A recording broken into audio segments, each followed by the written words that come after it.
Halo semuanya, salam sejahtera bagi kita semua.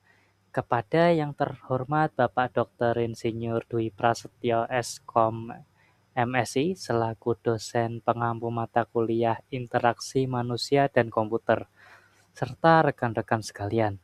Pada kesempatan kali ini kami dari kelompok 7 kelas SI 303 Program Studi Sistem Informasi Universitas Siber Asia akan mempresentasikan hasil tugas kelompok kami. Adapun judulnya yaitu Perancangan Ulang Antarmuka Sistem Informasi Akademik Berbasis Design Thinking dan Prinsip Ergonomi.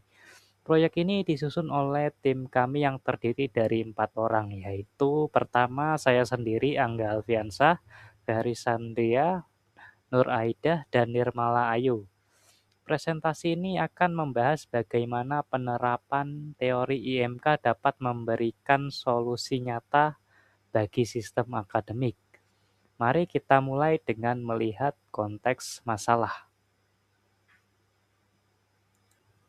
Kita masuk ke bagian konteks masalah.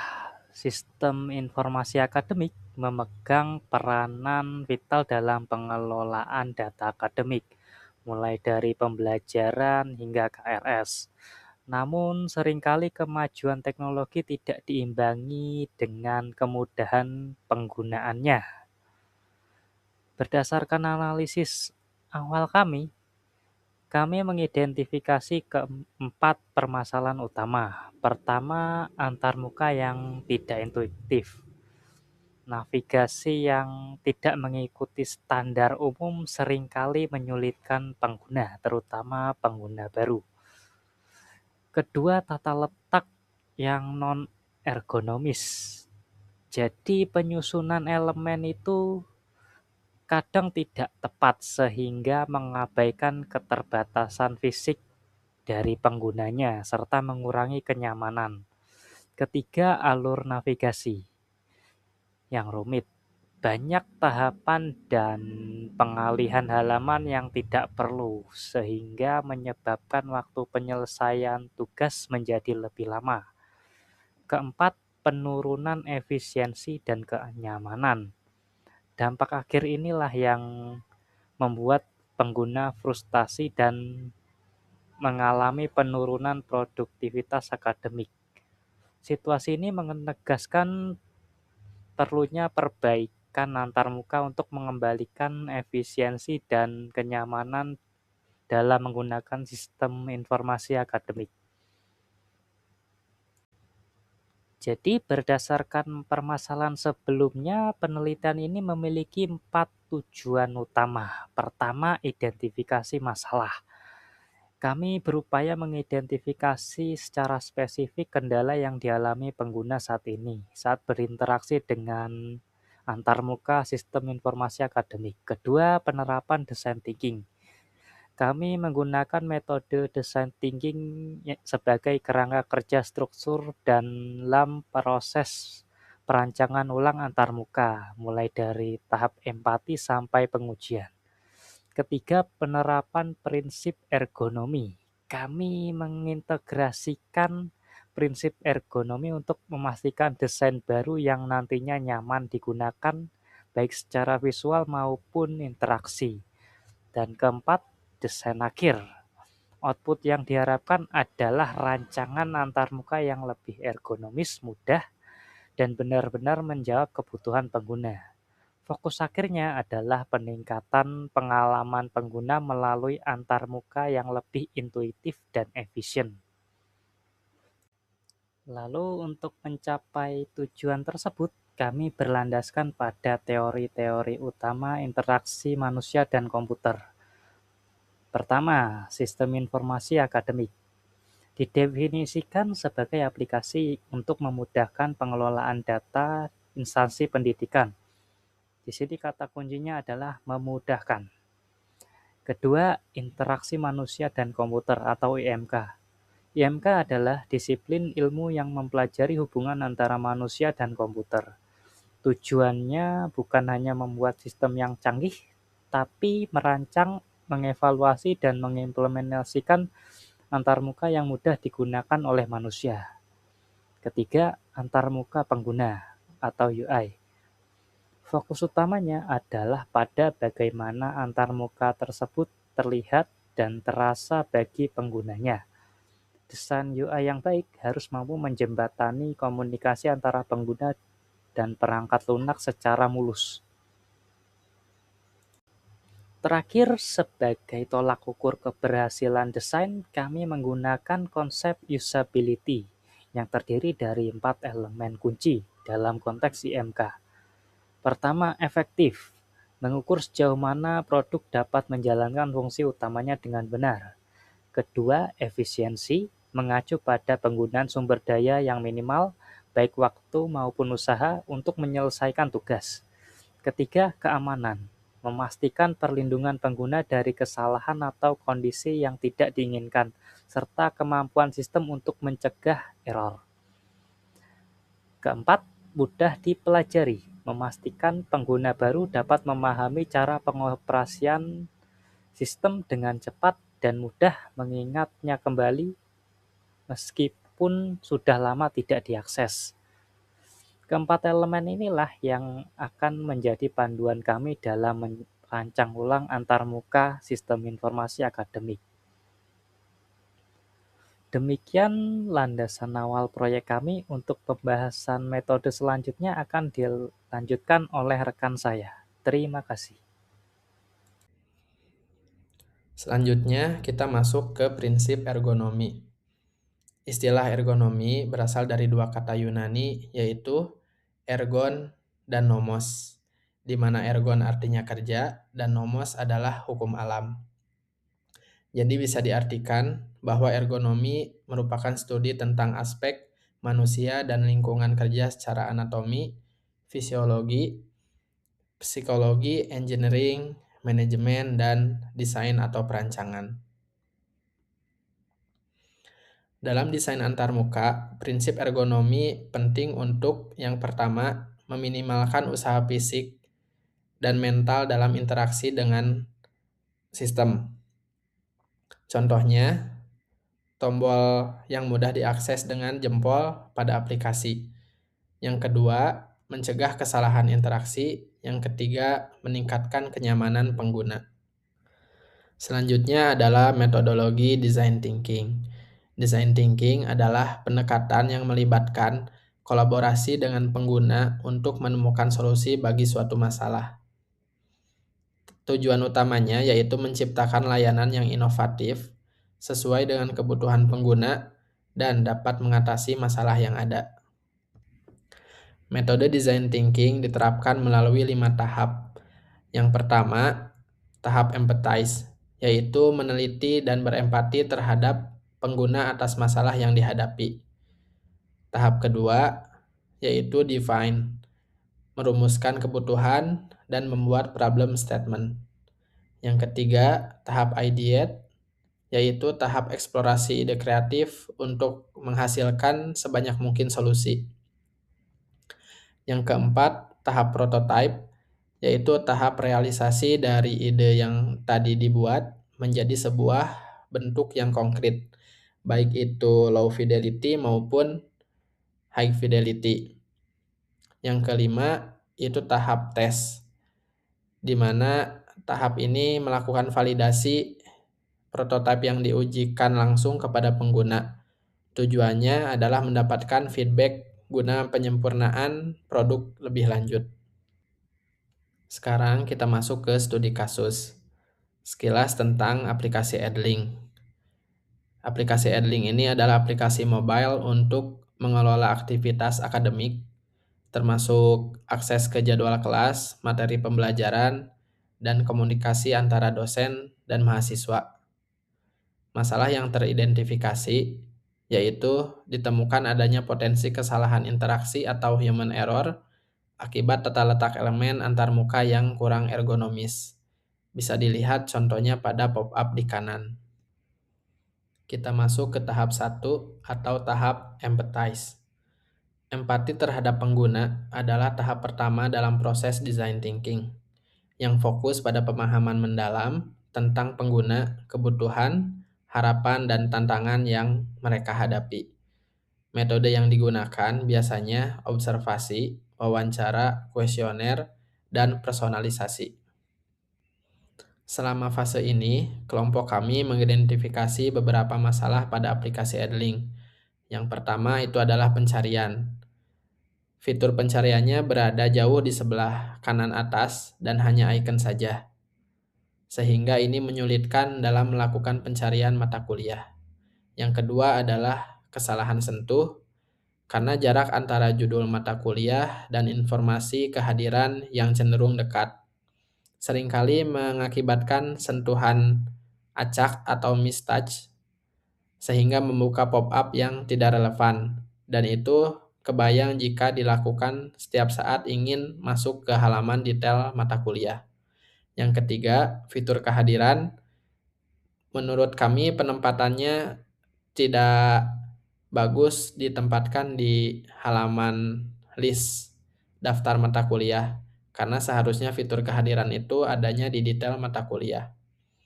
Yang keempat, tidak adanya fitur untuk sorting. Dan yang kelima, kurangnya indikator visual untuk menunjukkan adanya materi baru atau tugas dari dosen. Sehingga ini dapat menyebabkan informasi penting diabaikan oleh pengguna. Pada fase yang kedua adalah define.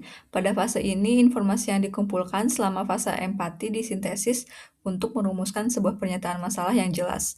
Berdasarkan prinsip ergonomi antarmuka interaksi manusia dan komputer, masalah utama yang teridentifikasi adalah akurasi sentuhan atau presisi sentuhan. Sehingga pernyataan masalah yang kami tentukan pada studi kasus ini adalah antarmuka daftar kelas pada aplikasi Edling belum optimal secara usability karena penempatan elemen antarmuka yang kurang ergonomis serta tidak tersedianya fitur pendukung navigasi, sehingga meningkatkan risiko kesalahan interaksi dan menurunkan efisiensi penggunaan. Masalah utama yang kami temukan pada studi kasus ini adalah akurasi sentuh. Penyebabnya adalah penempatan elemen antarmuka tidak ergonomis dengan informasi sekunder atau presensi ditempatkan terlalu dekat dengan elemen primer atau judul mata kuliahnya. Sehingga dampak masalahnya adalah peningkatan risiko kesalahan interaksi, meningkatnya peluang sentuhan aksidental, menurunkan efisiensi penggunaan aplikasi, dan mengurangi kenyamanan dan kepuasan. Dapat dilihat di gambar ilustrasi masalah akurasi sentuh. Untuk contoh yang baik, areanya harus lebih luas ukurannya daripada ukuran komponennya. Fase yang ketiga ada ideate, di mana pada fase ini dihasilkan beragam ide dan solusi potensial untuk masalah yang telah didefinisikan pada tahap sebelumnya. Dengan mengumpulkan banyak ide tanpa batasan, berfokus pada kuantitas bukan kualitas, menggabungkan ide dari berbagai sumber yang nantinya dapat dikelompokkan dan ditentukan solusi mana saja yang sekiranya dapat menyelesaikan masalah utama. Solusi yang kami tawarkan pada studi kasus ini yang pertama ada aksi kartu yang disatukan atau Unified Card Action, di mana kami menjadikan seluruh area kartu mata kuliah sebagai aksi utama untuk masuk ke dalam detail kelas. Lalu ada penghapusan informasi sekunder, penghapusan informasi kehadiran pada tampilan daftar kelas sehingga elemen yang tidak mendukung tujuan utama tidak menimbulkan gangguan interaksi. Lalu ada perluasan area sentuhan, perluasan area target untuk meningkatkan akurasi sentuhan dan kenyamanan pengguna pada perangkat mobile. Fase ini didasarkan pada prinsip heuristik Jacob-Nielsen, terutama heuristik pencegahan kesalahan dan pada hukum Fitts. Pada fase yang keempat adalah prototype, di mana pada fase ini merupakan representasi nyata dari solusi yang diusulkan, biasanya dalam bentuk wireframe atau mockup yang digunakan untuk pengujian dan iterasi sebelum implementasi final. Pada fase prototype ada 4 tahap, yaitu ide, membuat berbagai macam ide berdasarkan solusi yang telah ditentukan pada fase sebelumnya. Yang selanjutnya dibuat atau diwujudkan dalam bentuk desain, baik itu low fidelity maupun high fidelity design. Setelah itu dibuat ke tahap prototype berupa simulasi interaktif yang dapat digunakan dan diuji coba pada tahap uji coba kepada pengguna secara langsung. Pada fase prototype ini bertujuan untuk memvisualisasikan solusi desain dalam bentuk rancangan antarmuka, baik itu low fidelity, high fidelity, maupun simulasi interaktif. Perubahan desain yang kami lakukan pada aplikasi Edlink yang pertama adalah menghilangkan informasi kehadiran dari tampilan utama, lalu mengubah kart menjadi satu target interaksi utama, dan memindahkan informasi kehadiran ke halaman detail kelas. Dapat dilihat di gambar, ini desain yang telah kami buat di halaman daftar kelas, di mana di sini kami menghilangkan informasi kehadiran dan menjadikan kartunya sebagai aksi utama untuk masuk ke dalam detail kelas. Kami juga menambahkan informasi untuk berupa tanda angka dan simbol merah di sini sebagai tanda bahwa ada materi yang bisa diakses oleh pengguna. Selain itu, kami juga menambahkan navigasi untuk pencarian dari mata kuliah dan juga ada pengurutan daftar mata kuliahnya. Ketika diklik nanti akan memunculkan pop-up untuk mengurutkan mata kuliah, bisa berdasarkan abjad dari A sampai Z atau Z sampai A, lalu dapat diurutkan dari yang terlama maupun yang terbaru. Manfaat dari desain baru ini menghilangkan potensi sentuhan acak atau accidental touch, lalu meningkatkan akurasi interaksi pengguna dan mengurangi beban kognitif dengan antarmuka yang lebih sederhana. Baik, terima kasih atas waktu yang diberikan kepada saya. Perkenalkan saya Nur Aida KS. Saya akan menjelaskan pada bagian akhir yang di fase terakhir dalam proses thinking adalah fase pengujian. Setelah kita lakukan namanya prototype, kita membuat namanya mock-up atau wireframe, kita masuk ke tahap yang terakhir yaitu fase pengujian atau tes. Di dalam fase pengujian ini, kita akan melakukan simulasi penggunaan di mana pengujian dilakukan untuk mensimulasikan desain antarmuka yang telah diusulkan untuk memvalidasi apakah desain tersebut memiliki efektivitas dan efisiensi yang kita butuhkan untuk menjawab permasalahan yang muncul dari desain yang telah kita identifikasi. Kemudian pengujian. Nah, pengujian ini dilakukan oleh seluruh anggota dalam tim untuk mengumpulkan umpan balik yang konstruktif dan mengidentifikasi area perubahan apakah telah berjalan dengan semestinya. Nah, pada pengujian ini menunjukkan bahwa desain yang diusulkan memberikan peningkatan yang signifikan dibandingkan desain sebelumnya. Hasil dari pengujian itu terdiri dari 3 yang telah kita rangkum, yaitu eliminasi sentuhan tidak sengaja atau mistouch, di mana kita menghilangkan potensi-potensi salah klik, salah tekan yang terjadi pada desain sebelumnya. Kemudian yang kedua, pengurangan tingkat kesalahan. Kita menurunkan error rate, yaitu tingkat kesalahan interaksi hingga 0% pada skenario pengujian.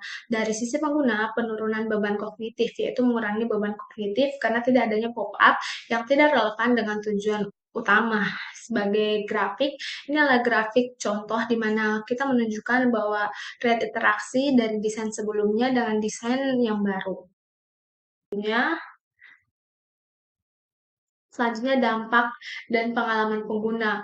Berdasarkan hasil simulasi dari perancangan antarmuka dari sistem informasi akademik SIA, yaitu bahwa perancangan antarmuka lebih sederhana dan terfokus dan memberikan dampak positif bagi pengguna yang meningkatkan kepuasan dan efektivitas dalam penggunaan aplikasi. Ini dampaknya terdiri dari antarmuka yang lebih sederhana, di mana elemen-elemennya memiliki terfokus pada satu tujuan dan penghilangan informasi sekunder yang mengganggu, dan terakhir desainnya lebih bersih dan terorganisir. Kemudian yang kedua dampaknya itu efektivitas yang lebih tinggi, di mana eliminasi potensial dari kesalahan sentuh dan rate error interaksi yang menjadi 0% pada tes, kemudian flow interaksi yang lebih pendek dan konsisten. Kemudian terkait dengan kepuasan pengguna, yaitu pengurangan beban kognitif pengguna antarmuka yang lebih intuitif dan mudah dipahami, dan peningkatan tingkat kepuasan secara keseluruhan. Oke, selanjutnya kita masuk ke dalam kesimpulan utama. Nah, kesimpulan utama ini akan menjawab 4 rumusan masalah yang telah kita identifikasi sebelumnya, di mana berdasarkan penelitian ini kita menunjukkan bahwa pendekatan design thinking dan prinsip ergonomi memberikan kontribusi yang cukup nyata dalam perancangan ulang atau redesign antarmuka sistem informasi akademik Edlink, dalam khususnya Edlink, di mana dengan design thinking sebagai pendekatan human-centered mengidentifikasi dan membuktikan bahwa kita dapat memahami permasalahan nyata yang dialami oleh pengguna dalam menggunakan sistem informasi akademik e-learning itu sendiri. Kemudian penerapan prinsip ergonomis dapat meningkatkan usability system, yaitu dengan adanya redesign ulang antarmuka mampu mengurangi human error, pop-up tidak relevan, ini tampilan yang cukup membebani kognitif pengguna sehingga meningkatkan akurasi sentuh dan menurunkan beban kognitif yang dialami oleh pengguna, di mana kita akan meningkatkan efektivitas, efisiensi, keamanan pengguna. Dalam redesign ini akan menawarkan terutama efektivitas dan efisiensi, karena pengguna dapat menyelesaikan tugas akademik dengan cepat, sederhana, dan konsisten. Kemudian perancangan ulang ini tentu saja akan memberikan dampak positif terhadap pengalaman pengguna. Pengalaman pengguna akan menjadi lebih baik, lebih positif, efektif, dan efisien untuk digunakan oleh semua pengguna. Perancangan ulang antarmuka berbasis design thinking dan prinsip ergonomis menghasilkan sistem informasi akademik yang human-centered. Baik, terima kasih. Kita masuk ke bagian saran. Saran dari makalah ini terdiri dari 3 poin utama. Yang pertama, kita perlu melakukan pengujian dan evaluasi secara berkala. Pengembangan sistem antarmuka akademik ini harus melibatkan user sebenarnya, sehingga perlu dilakukan iterasi atau pengembangan secara terus-menerus untuk menyesuaikan dengan keinginan dan kebutuhan pengguna. Kemudian untuk pengujian usabilitas juga perlu dilakukan secara berkala, karena kita menilai bahwa pengguna itu terus-menerus memiliki kebutuhan yang berubah-ubah, sehingga untuk memenuhi itu sistem harus terus dilakukan evaluasi secara berkala, atau kita sebut dengan evaluasi secara berkelanjutan. Kemudian untuk optimalisasi pengalaman pengguna pada perangkat mobile, kita menilai, kita melihat bahwa tingginya intensitas pengguna perangkat mobile, karena perancangan antarmuka e-learning ini untuk lebih memprioritaskan pada aspek ergonomi, yaitu layar sentuh, seperti ukuran target interaksi yang sesuai, jarak antar elemen yang mudah, sehingga adanya kemudahan penggunaan dengan satu tangan. Kemudian yang terakhir, penerapan prinsip IMK atau interaksi manusia dan komputer secara konsisten, di mana hendaknya diterapkan IMK ini tidak hanya pada tahap perancangan, tetapi juga pada proses pengembangan dan proses pengujian agar kualitas antarmuka tetap terjaga. Baik, tidak terasa kita sudah berada di penghujung akhir presentasi kelompok 7. Saya selaku perwakilan tim ingin mengucapkan terima kasih terkhusus untuk Bapak Dr. Andus Dwi Prasetyo, Eskom MSI, sebagai dosen pembimbing mata kuliah Interaksi Manusia dan Komputer. Untuk saran dan masukan, kami sangat berharap dari Bapak, semoga presentase dari kelompok 7 ini dapat memenuhi tugas mata kuliah yang telah diajarkan. Akhir kata, saya ingin mengucapkan, desain bukan hanya tentang penampilan, tetapi tentang pengalaman dan interaksi yang nyaman. Kita terus terapkan prinsip-prinsip EMK dalam setiap tahapan pengembangan antarmuka pengguna. Sekian dan terima kasih.